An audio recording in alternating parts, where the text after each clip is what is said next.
So first off, thank you everybody for being here. It's great to see everybody in person. The last time we did this, Jones Walker and Michael Leachman here was gracious enough to host us at Jones Walker, but we had to stream the whole thing virtually. So this is usually what we do. We've done this for about 10 years, and this is usually the feel of the room, and this is what we like. So good evening. My name is Kenny Anderson. I'm the director of the Stevenson Entrepreneurship Institute in LSU's Ourso College of Business.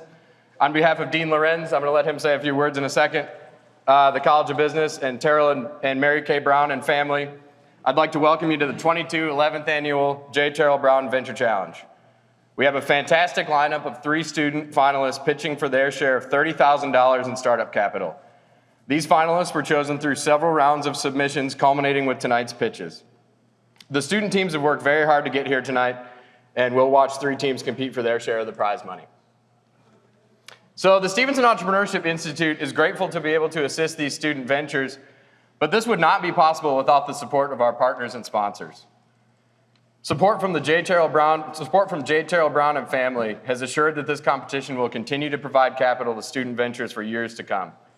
To the Brown family members in the audience, I don't know where y'all are right now, I can't thank you all enough for your commitment to LSU students. Unfortunately, Terrell and Mary Kay are traveling and cannot be here tonight, but they wanted to wish the students the best of luck. As a parting gift, they generously contributed another $5,000 to the prize pot, bringing tonight's total to $30,000 for the first time. Terrell wanted to emphasize that they're proud to continue to support LSU student entrepreneurs and grow this special competition. I'd like to personally thank Terrell and Mary Kay for their generosity. It truly has brought this competition to a new level. Let's give them a round of applause if we could.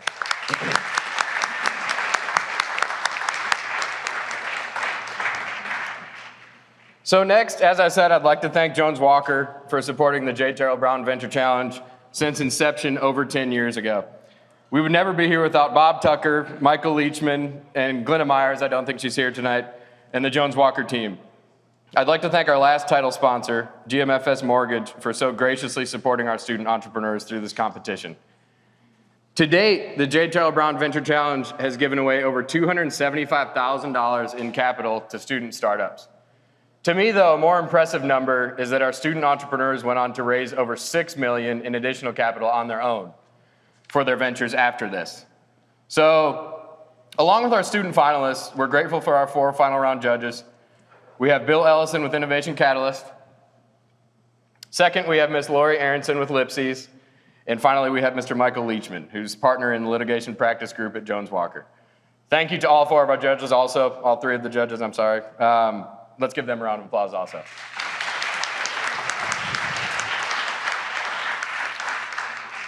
So with that, I'm going to introduce our 3 student finalists. Like I said, y'all are going to hear 3 pitches tonight. First, we have Elliot and Colin with Checkup. Checkup reduces friction and increases customer conversions for appointment bookings through their 2-sided platform for vet clinics and pet owners. So next up, we have Blake and Emily with Vibrant Entertainment Group. Vibrant provides start-to-finish event planning while ensuring a smooth-flowing, stress-free, and overall memorable event. Vibrant handles all coordination and execution between artists, venues, and consumers of all kinds. Wrapping us up tonight, we have Zach, Ross, and Evan with Guys Medical. Guys offers patent-pending MedPal covers that aim to alleviate the stress of needles at medical visits for kids. So best of luck to all the finalists tonight.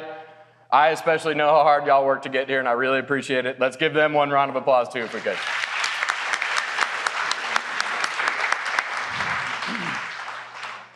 So I want to briefly run through the agenda. I've got a few other things, and then we'll get started with the pitches.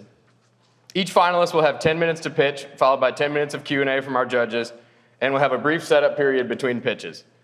As a note, we will have a timer and a hard stop at 10 minutes to keep it fair. So if one of the teams is finishing up a thought, you can finish up your thought, but we're going to stop you at 10 minutes because there's the money involved. After the 3 pitches wrap up, we will allow our judges a brief deliberation period. They will decide how to split the $30,000 among the 3 finalists based on their business plan, financials, and tonight's pitch. So be sure to stick around through the judge deliberation and see our final results. It shouldn't be long. So before we get started, I wanted to welcome Dean Jared Lorenz up here for some welcoming comments. And then we have an update video from our winners last year, which some of them are in the audience today. They're a pretty impressive group. So after that, we'll get going. Thank you, Jared. I think so, yeah. Awesome. I'll be brief. I know we want to get to the pitches, but on behalf of the college, I want to welcome everybody to the College of Business. This is awesome to have in-person events again. And it's events like this that really define what we do here within the college in terms of encouraging our students, both while they're students and for the next stage of their careers. I want to extend a special gratitude and thanks to the Brown family and members of the Brown family that are here. This would not be possible without your support, as well as our sponsors and our judges. So thank you for taking the time out of your schedules to assist with this. And I also want to congratulate our students for getting this far in this pitch competition, and I want to wish you good luck for all three teams. And like I said, just on behalf of the college, we couldn't be more excited to have you here. So with that, I also want to thank Kenny for all the work that you've done, as well as the entrepreneurship department. Thank you. I know that there's quite a bit of background work that goes in, and I know all the members of the entrepreneurship team, Dr. Watson is the chair of the department, and the other faculty members that are here are really excited to participate in this event and organize it. So with that, I'm going to hand it over. And thanks, Jared. Appreciate it. You can go ahead and play the video. Hi, I'm Stephanie Hoddskin, co-founder of Double. Since we won the LSU Ventures Challenge competition last year, it's been quite a year. At the time, I was pregnant, so I had my baby, and he's now a healthy 6-month-old baby boy. We participated in several nationally ranked accelerators, including Forum Ventures, G Beta, and Mass Challenge. Over the summer, I was selected for the Dorm Room Fund PhD Founders Track, which culminated in an investment from Dorm Room Fund, which Dettel is the first LSU-based company that they have invested in. We also won Summerfest Tech Pitch Competition and the Healthcare Innovation Pitch Challenge too. Those included a 1-year membership and a very highly ranked incubator for health tech startups called Matter, located in Chicago. We also had the opportunity to fly to Wichita to participate in a program that matched Dettel with potential pilot sites. We've continued to grow our pipeline and expand our services. Thank you so much. Hi, my name is Emily Miller, and I'm the CEO of Split Culture, where research moves at the speed of life. After taking home second place at the Terrell Venture Challenge last year and earning $10,000, Split Culture has officially been established as an LLC in the state of Louisiana. I am thankful to have represented LSU at the SEC pitch competition this April and made many new connections to leverage as I move my company forward. So far, we are looking towards licensure for an exclusive license to manufacture within the United States and moving towards injection molding as our primary method of manufacturing our devices. All of these connections have been made through the Stevenson Entrepreneurship Institute, and I'm incredibly grateful for their continued support. I look forward to building my company here at LSU, and go Tigers. Hey everyone, this is Joel Morrow and Logan Moe, and we are the founders of Mallard Bay. Last year we were finalists in the LSU Venture Challenge, and because of the momentum and confidence we had coming out of the challenge, we went on to raise almost $500,000 and have since used those funds to build our team and bolster our business. We officially launched MallardBay.com in November and have since processed over $220,000 in bookings and added 115 outfitters and charters across North America. None of this would have been possible without the Venture Challenge and the clarity and mentorship we gained throughout the process. Next, we'll be participating in the Rice Business Plan competition for a chance to win our share of over $1.6 million, and we are currently raising our next investment round. We are excited about our progress so far, but we believe that this is only the beginning for Mallard Bay. Congratulations to all of this year's participants, and we look forward to seeing your pitches.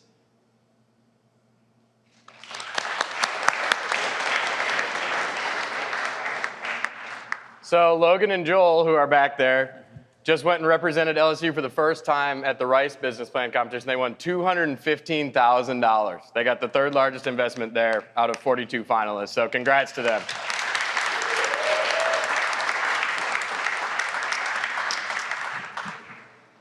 All right, so with that, I would like to welcome Elliot and Colin up here with Checkup, and we'll get started on the pitches. Good luck, guys. Go Tigers. All right, good luck, fellas. Here, you got a clicker. Yep. There you go. And you can take those mics off if you need to. Sweet. They are Checkup. Get back out of there. It's already pulled up. It's that one. Then go back to their first slide.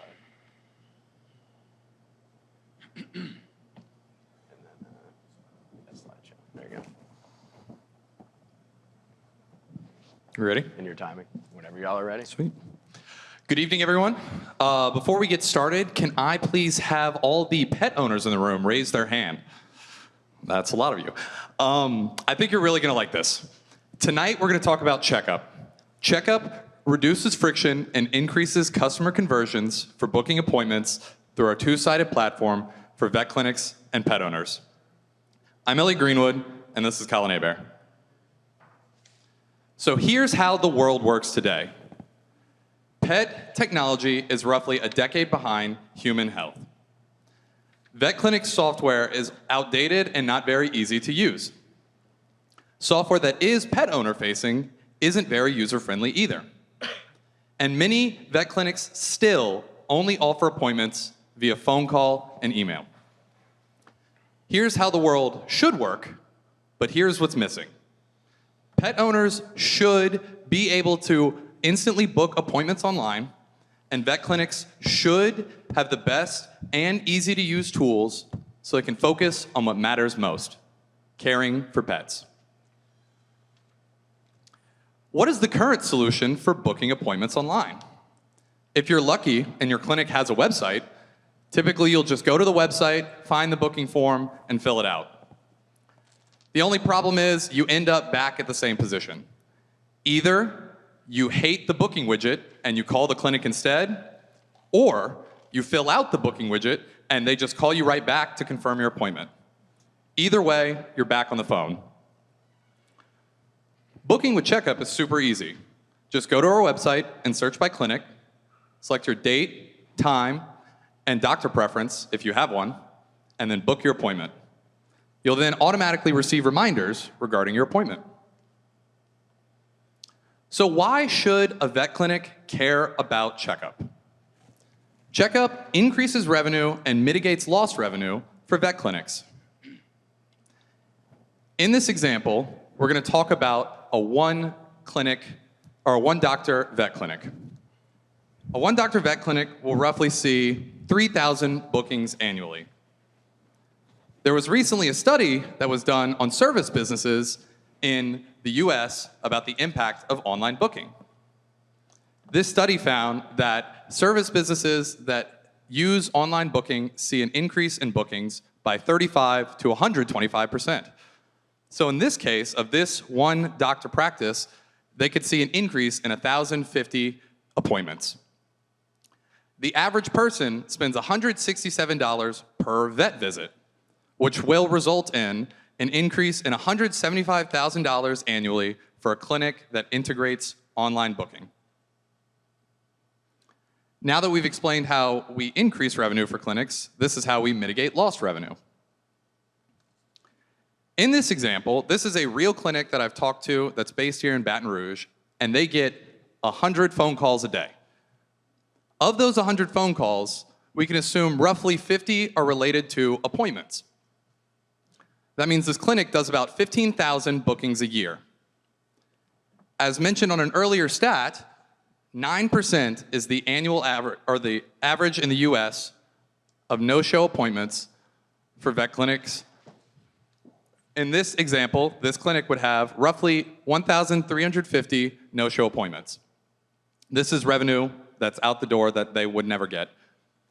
With Checkup, they can utilize a deposit fee, and in this case, they can charge $25, and they can end up generating an extra 33 grand a year for the clinic that they otherwise would have lost. Now, on the other side, if the deposit feature actually gets more people in the door and they don't want to lose the money, this clinic can use the same $167 that you spend at the vet, and the clinic could get up to $225,000 a year in additional revenue if all of these people actually show up to their appointment. So the total addressable market of the US pet industry is $103 billion. Of that $103 billion, we plan to target $4 billion as our target market.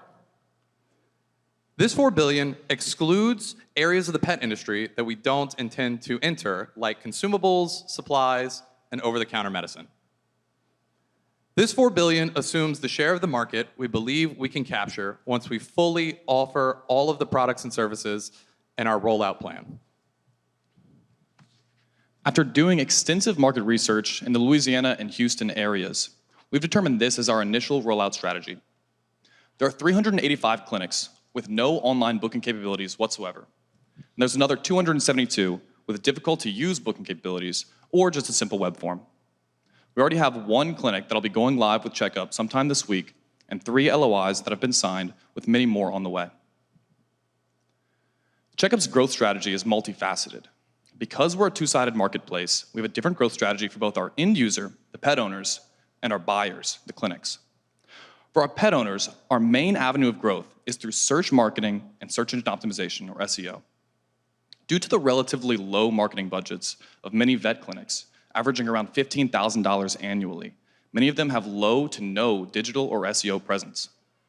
And that, combined with the fact that 97% of people will start the search for a local business using a search engine, we can capitalize on that by taking the clinic's SEO and search terms, using those on our site and directing that traffic through us.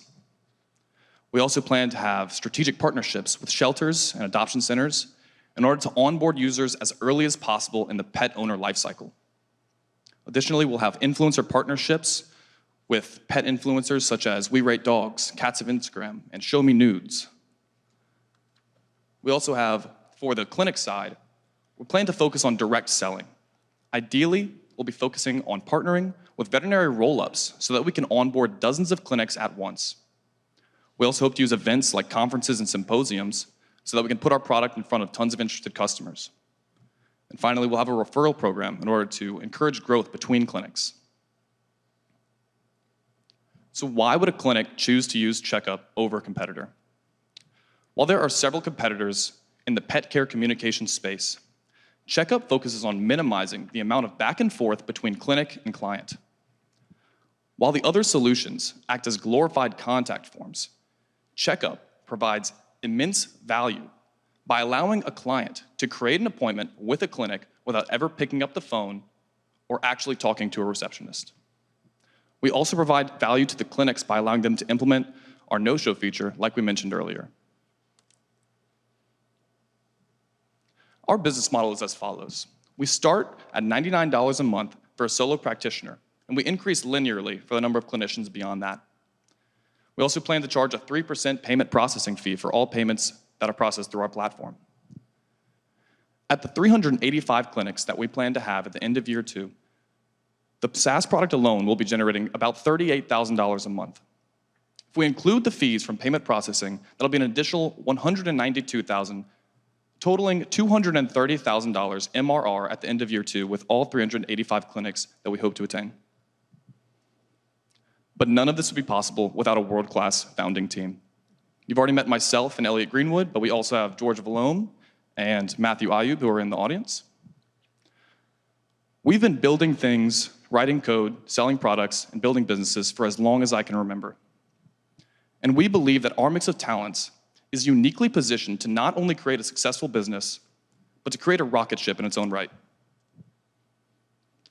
If we were to win the $20,000 tonight, we hope to put that towards these 3 conferences, as well as hiring a part-time VA team in order to onboard more market data and exponentially increase the number of users that can use the platform. We believe that this money will allow us to reach that 385 clinic mark, which will generate a total of $295 million ARR by the end of year 2. We thank you for your time, and we'd be happy to answer any questions that you may have, and we hope that you join us on our journey to revolutionize veterinary software. Thank you.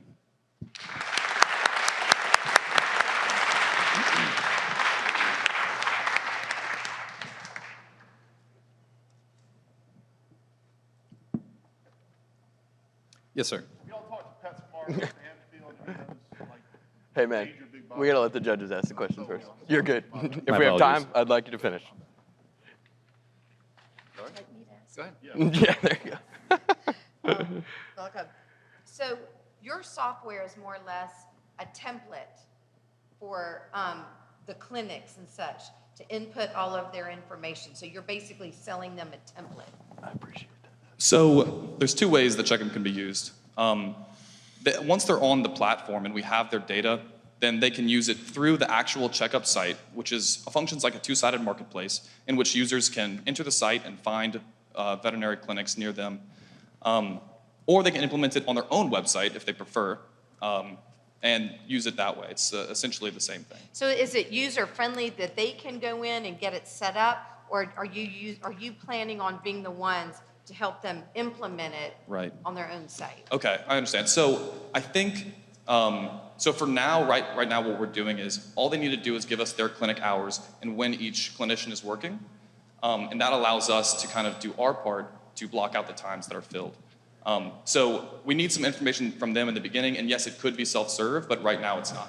Because it seems like there would need to be some sort of an interface between the two. You know, this veterinarian's on vacation for this week. You would need to know scheduling and Right. time blocks and. Yes, ma'am, exactly like that. Such. So yeah, we'll need their original schedules in the beginning, but after that, they don't really have to touch it ever again.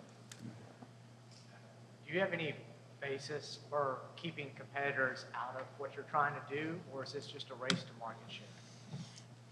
I'd say it's definitely, for starters, just a race to market share, but I think it's a network effect, so it's really whoever gets there first will have the most competitive moat. I don't know if you... Yeah, I think for the most part, it really relies on our ability to gather the most users and have that network effect be our moat. I see you mentioned, numerous competitors, Pet Desk, Alley DVM, Vet to Pet in your business plan. What's the differentiator between your particular software and some of these competitors that are already out there?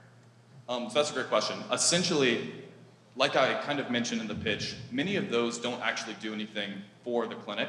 What it'll do is it'll send them an email or a message on an app or something like that. The clinic will call them right back. The goal for Checkup is for it to be automatic. They never have to deal with any of the, actual, calling and emailing that comes with just a glorified contact form. Okay, so is your software integrated with some of the existing major software providers? I think you mentioned IDEX and Covetrus. So as we are building, the product is not 100% finished, but that's the current thing that we're solving right now. We're integrating with those major providers. Like with the API or something? Yeah, correct. If I can follow up on both of their questions, and great job, by the way. I'm a vet. I've got a website. I don't have online scheduling. Okay. I got a POS system that integrates with my accounting, so when someone pays, it goes into my accounting. I've got a calendar for scheduling.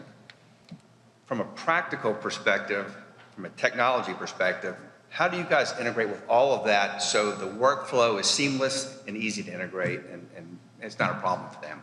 So the payment processing is something that's, payment processing is on its way. That will essentially just use our own thing. But for the actual scheduling, that'll be part of the integration process of using, because there are so many different practice management softwares out there, we have to one by one go through each and integrate separately. So that's kind of what's taking the most, I guess, amount of time. In terms of actually, working with each doctor's schedule, that is kind of a separate thing that we'll have to have for each clinic. Sorry, for each practice management. But once we have all of those, it'll be seamless across all of them. So you'll be a link on my website, You could either be a widget or a link. Either way works. and that'll sync with my calendar. Correct, yeah. What about my POS system? So the POS system, it depends on a little bit what you're using. The hope for us is that we're able to have 100% of bookings processed through our payment processor. But of course, they're going to have other things, like if they're selling in the store and things like that.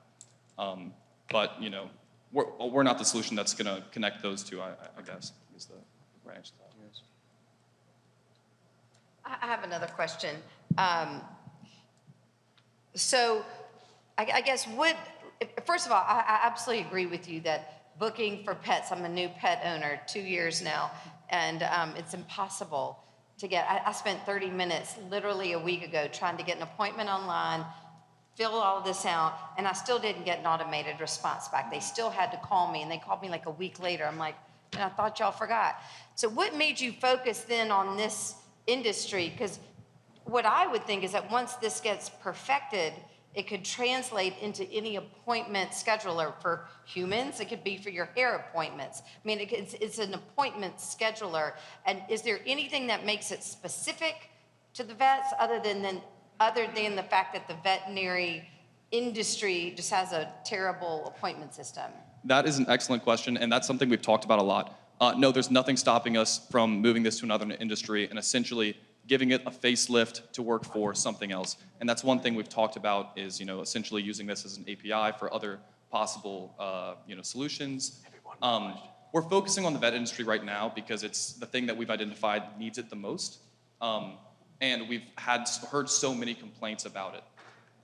So it makes it really easy for us to talk to people that don't like the current solution and learn what to do and what's right and what's wrong. If we were to move it to another solution, there's other specific management software, so I'm sure, like hairdressers and things like that we've talked about specifically, but I'm sure they have their own form of practice management software that we'd have to integrate with. But you're exactly right. This is an extensible kind of piece of software, and an API for that sort of thing is definitely in the back of our minds. One more question if you guys have time. Quick question. So you're talking about marketing to consumers. Well, the vets are paying. So my question is let's say I'm a vet, I'm using your software. You talked about marketing for me.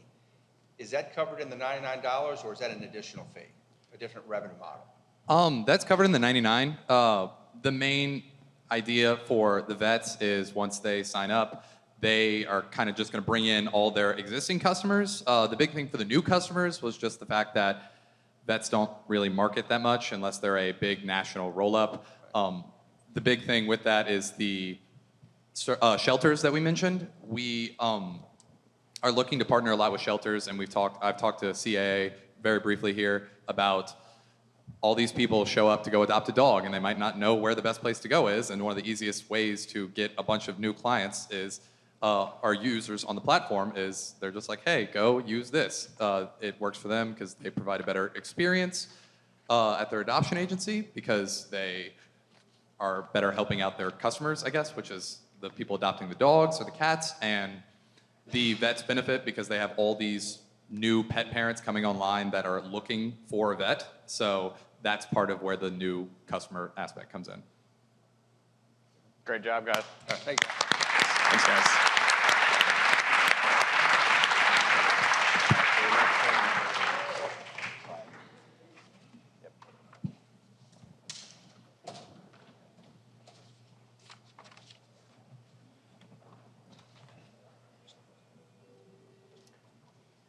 All right, we'll keep rolling here. So next I would like to welcome Emily and Blake to the stage with Vibrant Entertainment Group.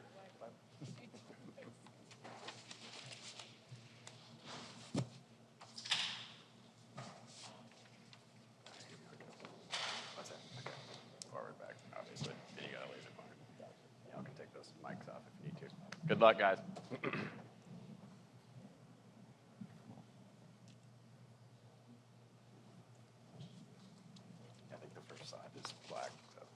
They should be good to go. Struggling to prep with a highly anticipated annual event, and the stress is starting to kick in. Without the necessary time, resources, and experience to coordinate the perfect event, the issues arise very rapidly. Not to mention, they're trying to do all of this on top of their already scheduled job-related opportunities. The stress grows even larger as they realize that this burden doesn't stop with the planning, but carries on throughout the entire event. Before they know it, the disaster is already there. However, there is a solution to this problem. Hi, I'm Blake Ducoin. And I'm Emily Rose. And we are Vibrant Entertainment. Throwing an event is a very stressful period. It requires a great deal of effort and energy. With us carrying an overwhelming workload, as well as a highly and intense stressful process, many business owners simply cannot afford any additional stress or work on top of their very busy lives. The Vibrant solution. First, venue owners give us a budget and a general idea, and from here, we are able to allocate costs accordingly and develop a curated event plan for them. Second, we are able to handle all coordination and develop a strategic marketing plan that best fits our customers' needs.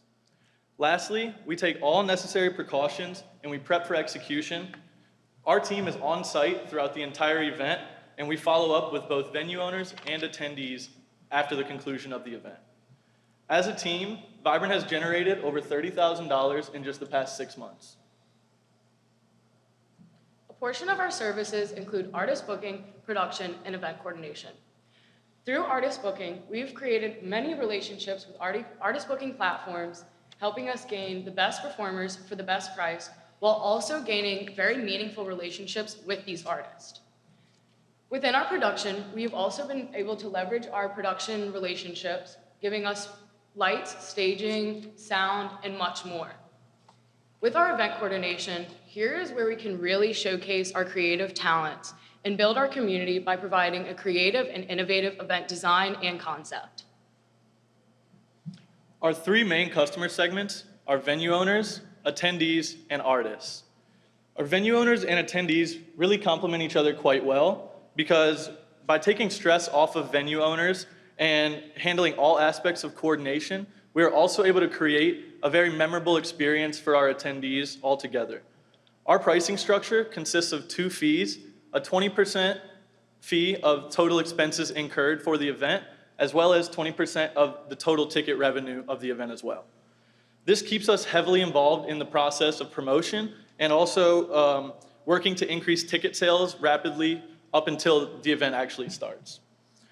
As far as artists, we help our up-and-coming artist partners market themselves while also increasing revenue for them and also building a fan base that they otherwise would not have. The main way of us reaching these customer segments is through our social media platforms. Specifically through our Instagram. To the left, you'll see our Instagram profile where we've been able to build a community of over 700 followers. This is done through being actively engaging on content and posting content of our own. As you can see, we have reached over 50,000 accounts in the last 90 days through Instagram.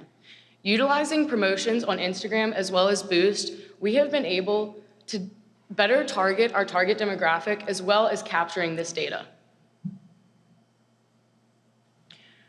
As for our competition, such as with Eclectic Artist, which is strictly focused on artist booking, as well as Live Nation with a heavier focus on ticket sales for larger scaled events, Space Yacht, which is heavily promoted as music promotions with occasional events, and lastly, Pollen, focused on travel and experience events outside. Unlike our competitors, we're able to fill in the gaps where they're lacking by being on-site, personable, and having the most customizable service within the industry. With our value added, venue owners are able to sit back and relax, knowing that we have a strategic marketing plan in place to help increase brand awareness, as well as leveraging greater customer crowds. This results in increased crowd volume. With this, they're able to increase their revenue, as well as gain a customer base that they would have unlikely touched. As our attendees, with our engaging community and giveaway opportunities, everyone who walks in the doors of our event is likely to feel invited, welcomed, and most importantly, appreciated. We love our customers, and whether they're leaving feeling extreme joy and excitement, or if they have a combination of both with some winning prizes as well, everyone is sure to feel included in our vibrant community. As with our artists, they provide value to us, but we also provide value to them by increasing their revenue with new gigs, as well as an expanded fan base that would have likely been unreached. What really sets us apart is, first, we provide on-site support. So throughout the entire process, we are on-site, and we ensure all potential issues are handled efficiently and effectively throughout the entire process. Next, our frequent and personable consumer interaction, which consists of giveaways, costume contests, prizes all around, and even just handing out water bottles to the crowd when we deem necessary. Lastly, we have a main focus on our detail-oriented event design, where every little detail is extremely important and is what helps us take our events to the next level. A few ways we reach our customers is through earned, owned, and paid media. Such as with owned media, with SMS and email marketing, we're able to send out reminders for upcoming events as well as deals and promotions. With our social media and content marketing, we're able to push out and create our own content relevant to our brand as well as our audience. As with our promotional flyers, we are specifically designing them by us, made for each separate individual event. As for our paid media, our social media promotions such as Instagram and Facebook, and earned media, importantly, through collaborative posts with artists and clients, helping us all around reach a greater audience base as well as maximize our brand awareness. Interactions with fans help to promote positive conversation online and word on the street, and local news interview with WBRZ.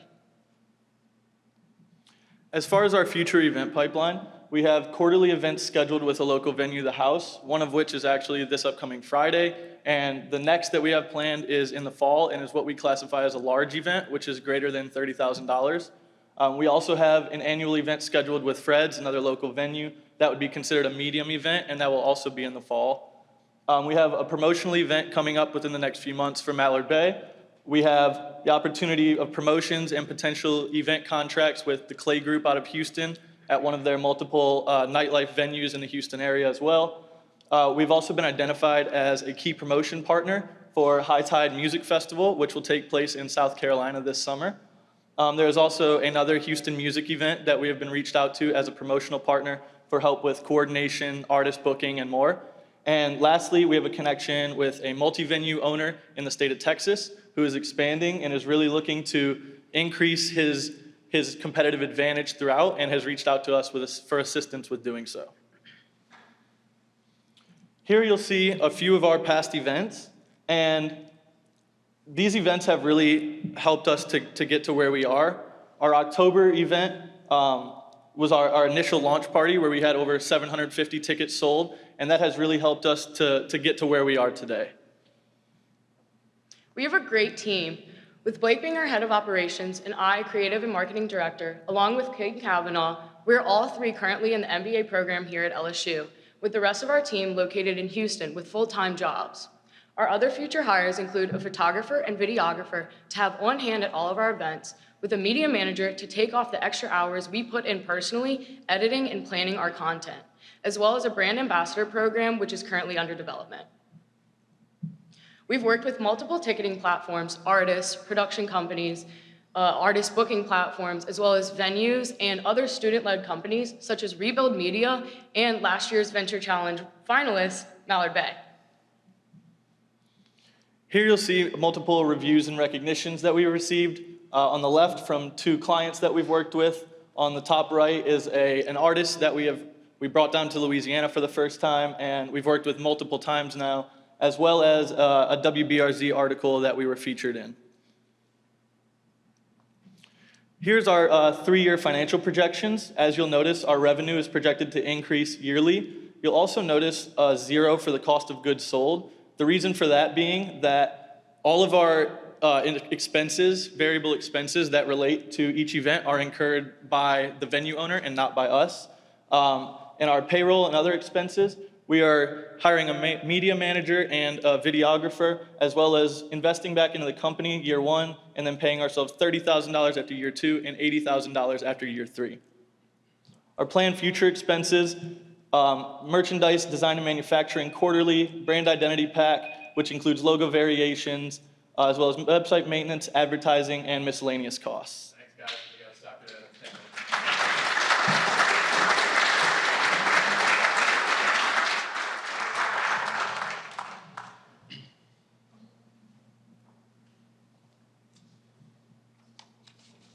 Want to go, Laura? Sure.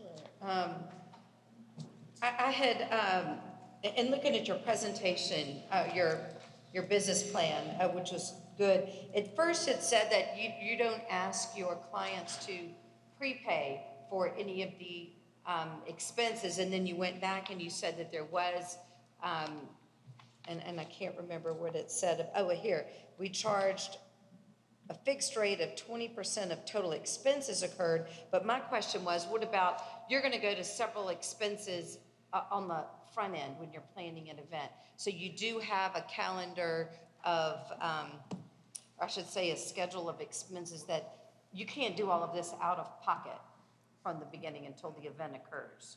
So you have a schedule for that payment?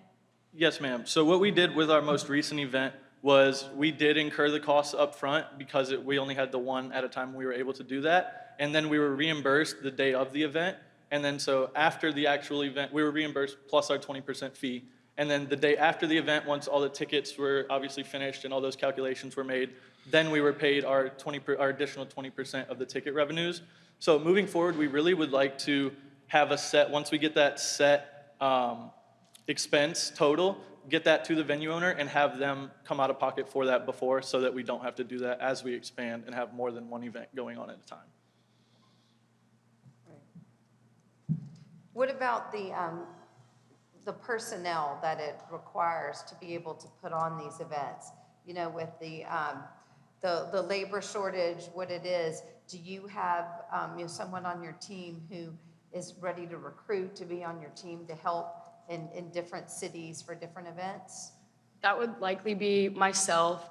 With our brand ambassador program, we're hoping to get mainly LSU students to get them some professional experience and kind of dip their toes in the music industry and event industry. But while they're gaining an education, we think it's really important with our LSU education to pull that from what they're learning as well, and then in the future have an open position for them based off of performance, as well as making other outside hires, such as our media manager, which will take off hours of our stress and let us handle more of the on-site event planning and the others that we would hire with that, as well as a photographer and videographer to always be on site and never have to go outside and hire for each separate event. Also, to build on that, we do, our CEO and our CFO are actually currently based in Houston.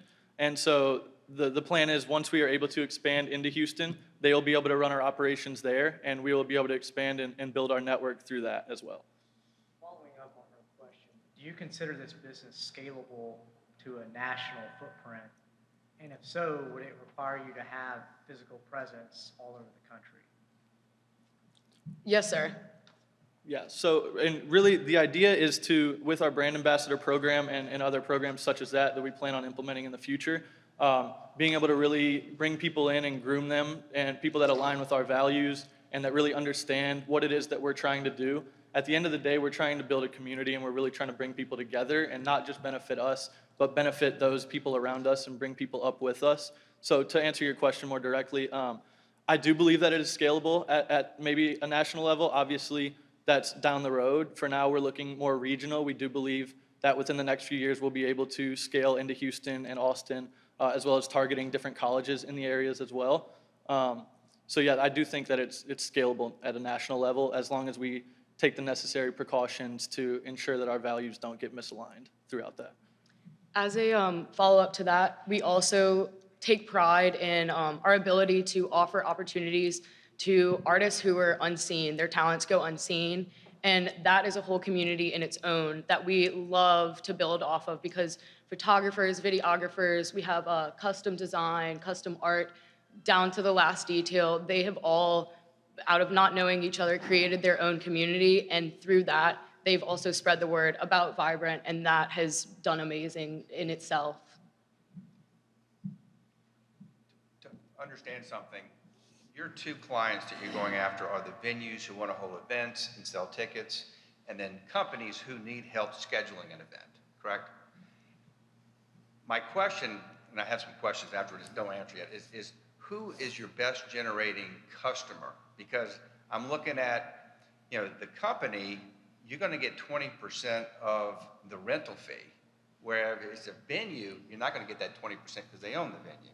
And on the ticket sales, if I'm a venue, you're going to get 20% of the ticket sales. If I'm a company, we're not going to be selling tickets, so you're not going to get any of that. So who is your best generating customer, and why? I believe that our best generating customer with our current model is venue owners. I do believe that there's a space for us to really generate some revenue with the small to medium-sized businesses who need help as well. Because at the end of the day, the majority of businesses do not have an event planner on payroll, and a lot of times that leads to people having to handle those responsibilities when that's nowhere in their job description. But I do believe currently that that venue owners are our main target. And I do believe also as we continue to build our brand and to grow and grow, our rates obviously will increase as well as we can build our relationships through different venue owners, we'll really be able to see some growth with that. In addition to that, I do believe that venue owners are our primary customer due to the fact that without their space, as well as the size of their space, the resources that we're able to put in those spaces, that is what attracts ticket purchasers, as well as artists being our third segment. So without having the space to do so and that ability, it's harder to attract those artists and ticket purchasers to come to an event.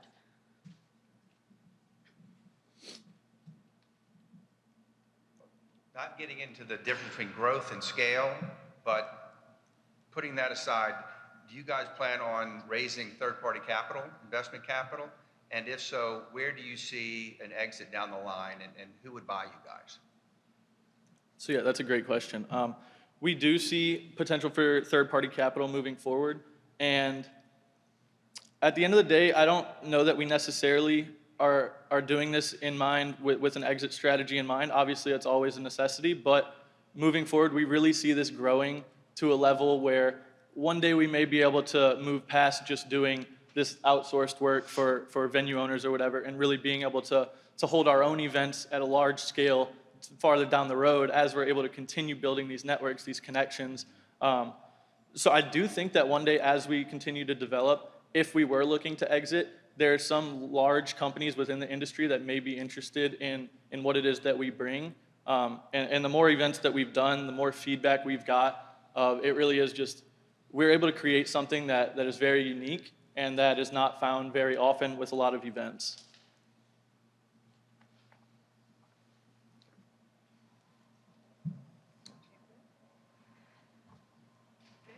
Good? Okay. Yeah, thank you. Thank you. Thank you.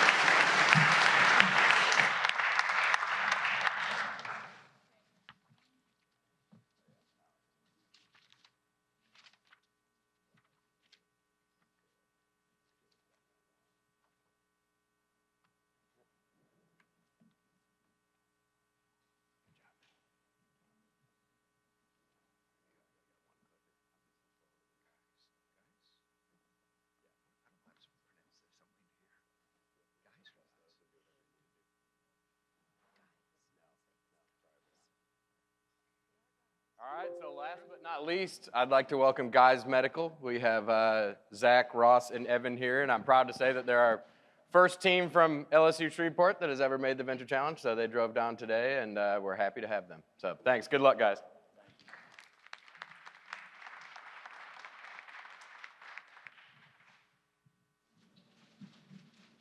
This slide is ear piercing. How many of you out there can hear it? This poor kid's screaming. It sounds terrible. How many of you have been in this position where you've encountered needles and been afraid yourself, or you've dealt with a kid who's been screaming the whole time? I was one of those kids. My mom hated it. Oh, it was terrible. What if I now told you that I had a kid ask me for another shot? Has anyone heard that? Crickets. That's what I thought. First off, I'd just like to thank LSU as well as the Brown family for having us today. We appreciate the opportunity to come and present our business and our new invention to you guys. It's been a ride, so we want to thank y'all for that.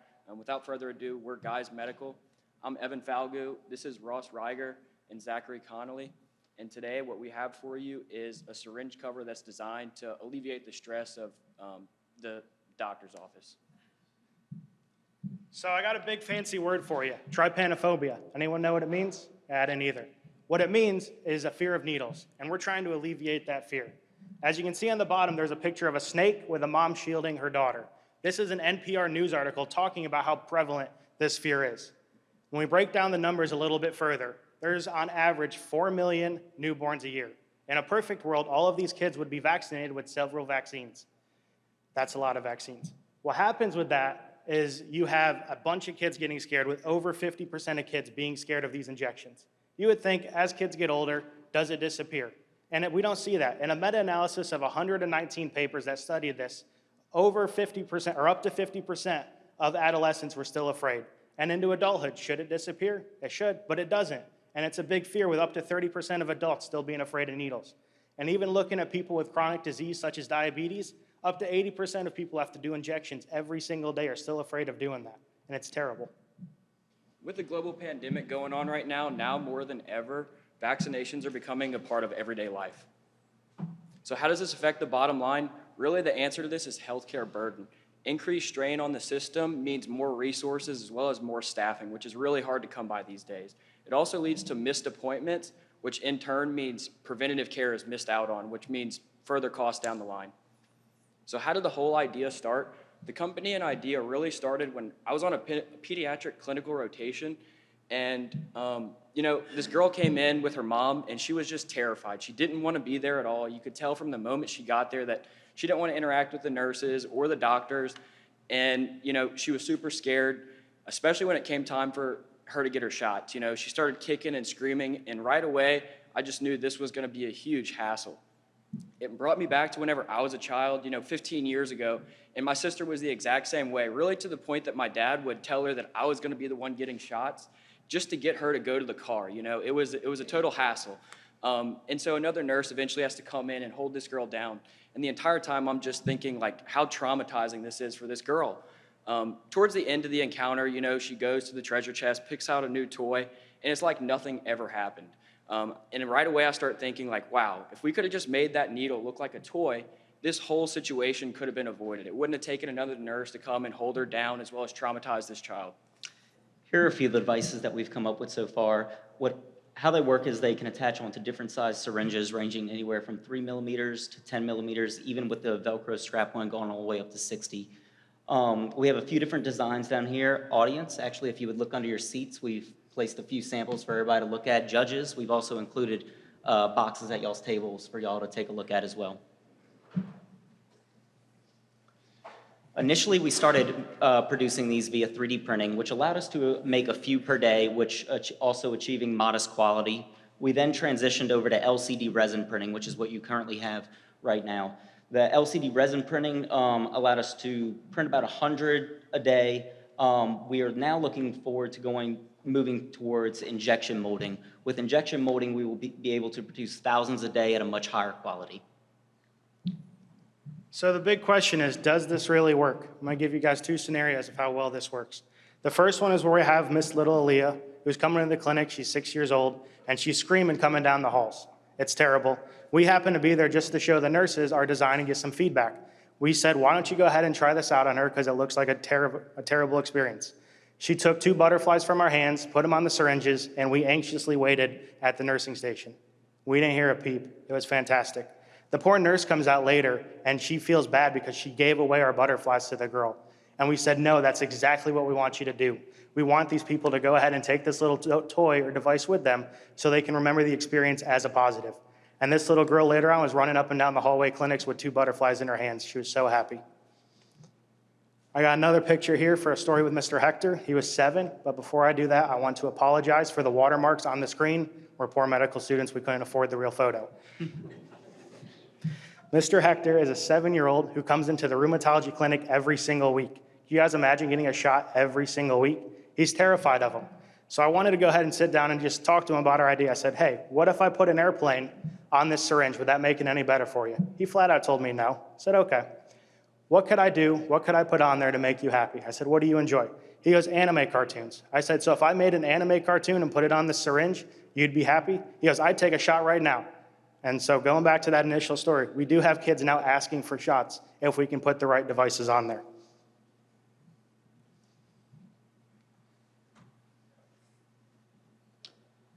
We've been in contact with a few local healthcare systems up in Shreveport, one of which is Willis-Knighton, who had great interest in our product.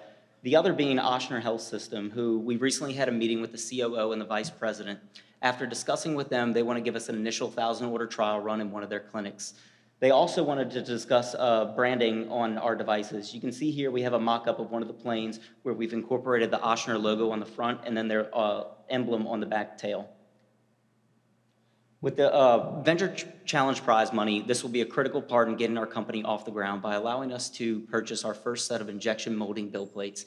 These bill plates will allow us to now produce thousands of these per day, which will meet the demand of the current hospitals that we are engaged with, as well as many more that we see to come in the future. Right here, we have a table representing what we plan to do in year one. We will be in business with Ochsner, and we have the number of clinics that we plan to be involved in. In year two, we plan to expand that to about 2 or 3 hospital systems, and by year 3, we hope to be in 8 hospital systems across the region. So Ross just told you about our plan to get into multiple hospital systems, but can we actually do it?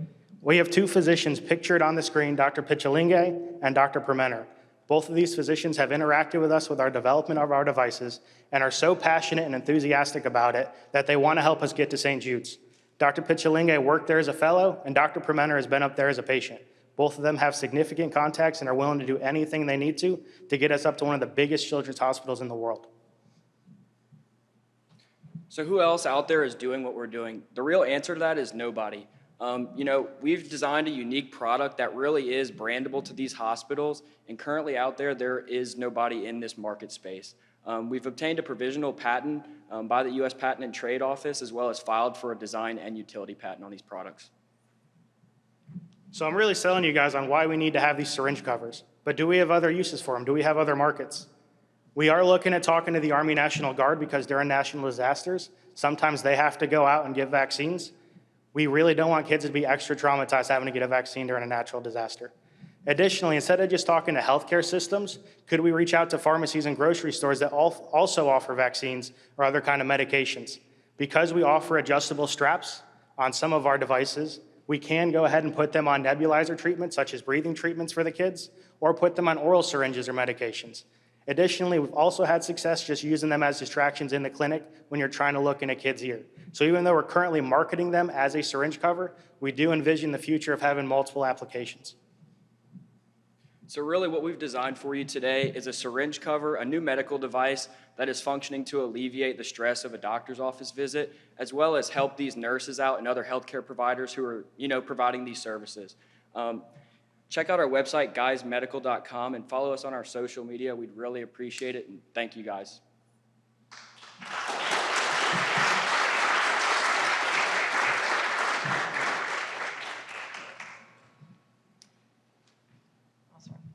Well, my marketing brain tells me that this is a no-brainer.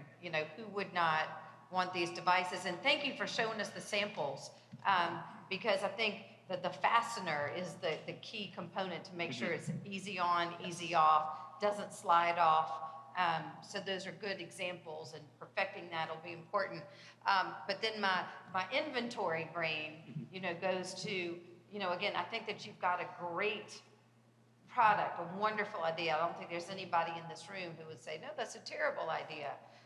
We've all been there and can still hear the screams. But what about the actual production and the inventory management and being able to produce it? I believe it was, I'm sorry, did it say it was in Lafayette where they're currently being produced? So we have not actually currently started producing with them. They are one of the injection molding companies that we've reached out to, which is what we would be using the prize money to purchase those first set of injection molding bill plates.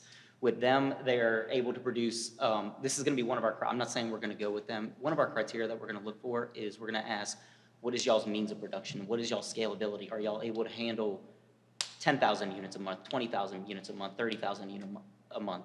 That is something we're going to inquire when we start looking at who we want to partner with injection molding. Another thing would be, do y'all handle shipping, processing, packaging? A lot of the times, these do not need to be packaged in individual packages. What's going to happen is when they get to the hospital, we have a big supply room and a big blue bin, and they're just going to dump them in. It's the same thing with syringes, needles.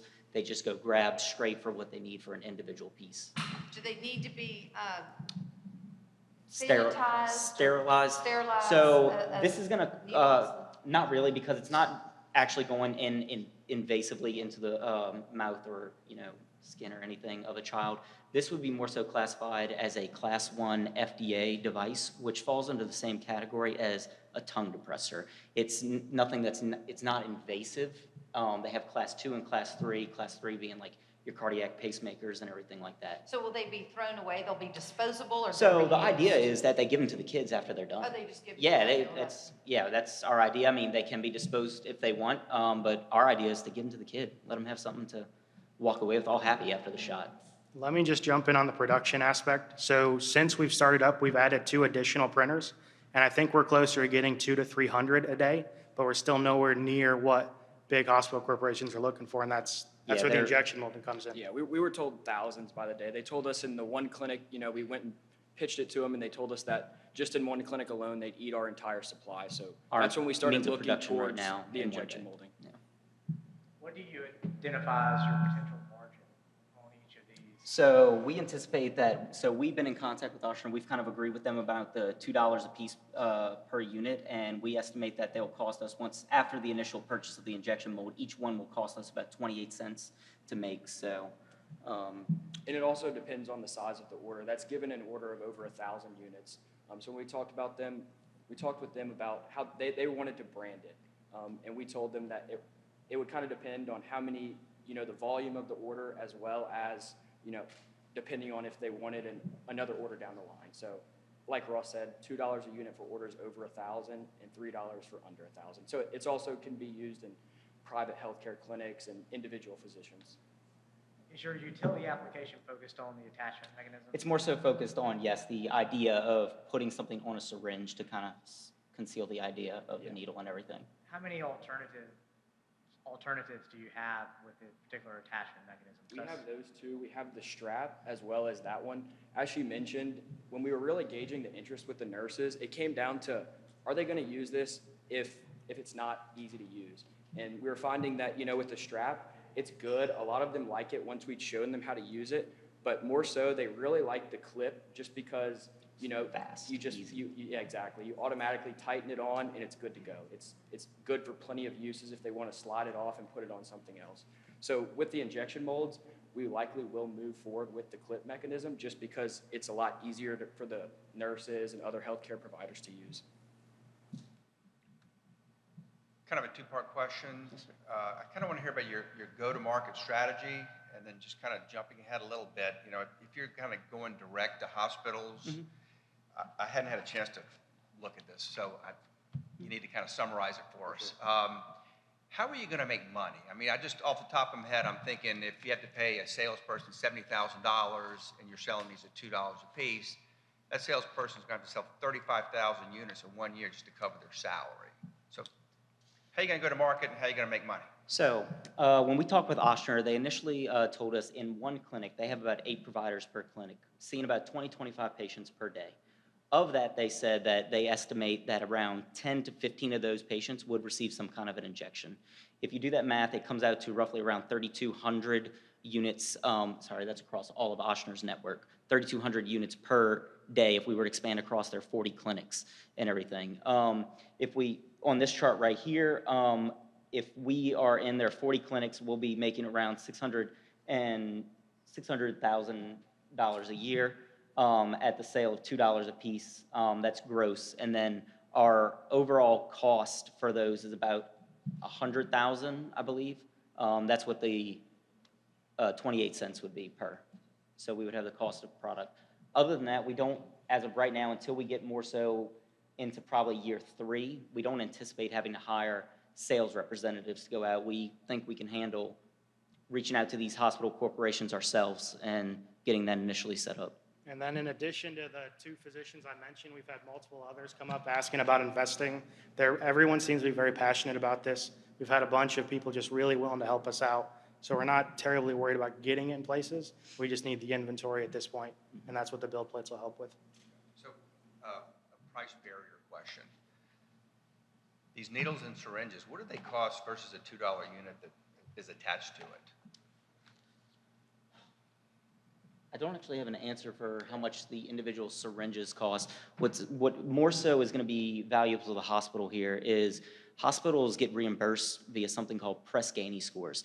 That is a survey that gets sent out at the end of when someone goes into the hospital, and those satisfaction scores can greatly determine how much refund they get from the government and everything. So one of the biggest things that is going to help, if parents feel like they had a good experience and the child had a better experience, those Press-Ganey scores should help raise, and it's going to in turn make it a little more incentivizing for the hospitals to use. And one thing I want to add to that real quick is with the ones that have the Ochsner logos already branded on them, that's a walking advertisement for them. They're willing to front that $2 fee knowing that the kid's going to be taking it with them. That's a good idea. Last question. There's only a handful of companies around the world that manufacture the needles and syringes. Have y'all thought about licensing your product or selling to them and let them do all the heavy lifting? Yeah, so we were actually, we had brought this up to a few of the physicians at our hospital teachers, and he even told us, he's like, Ochsner's not going to be interested in this. They're not going to buy directly from y'all. They're going to want you to, you know, go towards these companies. That is something we're more than happy to look into, but as of right now, Ochsner is willing to purchase these directly from us. And so we're going to keep moving with this business plan, but if something like that comes about, we're more than happy to entertain it. Yeah, and just to add on to what Ross said, we know we have a unique product, and we've also gone through a lot of work to protect the product from these companies as well. So that's one thing maybe down the line we'd look towards, but right now we're pretty happy with the work we've done to protect it.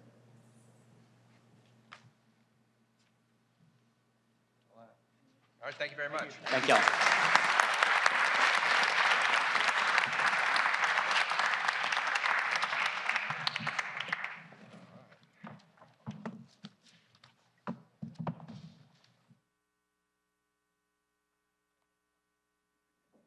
Let's give all the presenters one more round of applause. Everybody did a great job. So we're going to now let the judges go upstairs and deliberate for a bit, and we're going to write these big checks. I'd invite y'all to please get some more food and drinks and hang out for a little bit, and as soon as these guys are done splitting up the money, we will reconvene. So first off, like I said, I really want to thank the Brown family. I want to thank Jones Walker. I want to thank GMFS. The College of Business, the Entrepreneurship Department. We have a ton of support with this thing. And so I was just laughing that we have not done this since spring of 2019 at Tin Roof in person. And that was always a great event. But this is what we were trying to get back to. And so since the Brown family's been involved, we have not been able to do it in person. So they've been extremely supportive. I just wanted to say thank you. One more round of applause for them if we could.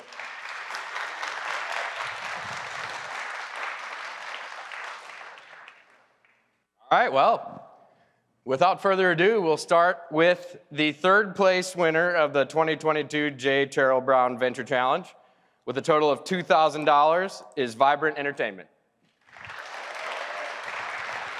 Congrats, guys.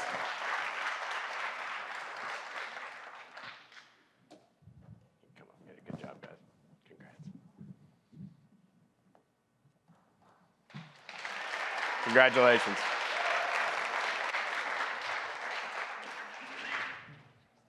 Yeah, y'all can stay up here.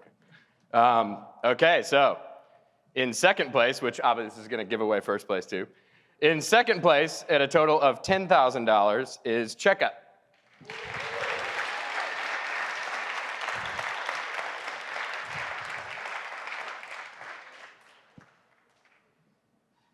Congrats, guys. Great job.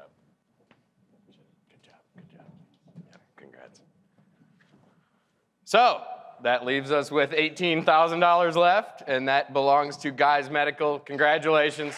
Great job, guys.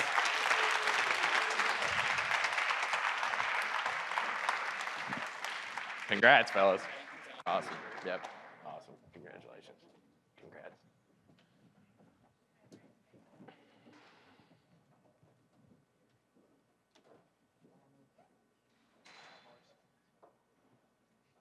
Awesome. Great job, guys.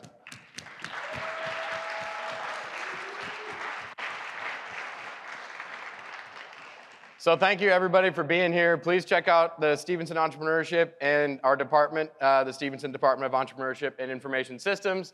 On social media and online, we do a lot of stuff similar to this. Hopefully, we're through the pandemic and can get back to all this. But I appreciate everybody being here. It's good to see some faces, and thank you all. Thanks to the judges, too. Congrats, guys.